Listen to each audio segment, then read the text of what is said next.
All right, guys, I'm going to show you how to do physical collisions, okay? So this is going to be able to build us walls so that the character can't run off the screen.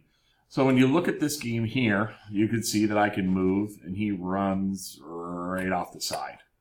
So I'm going to show you how to fix that. So for this, I'm going to need to add an actor, and we're going to call it wall.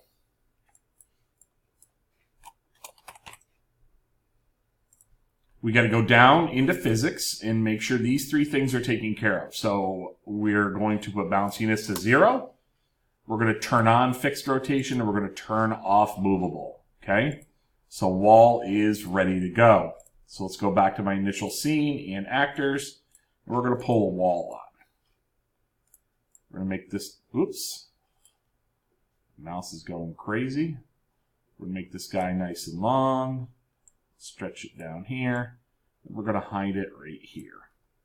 Now we need to add one more rule. We're going to double click on this guy and go in and edit. We're going to add a behavior for collision or collide. Drag it in. So on bounce when actor of type, and we type in our actor, which should be monster. Boom. Okay. Now we go back to our scene and hit play, and now we're going to see he can't go up.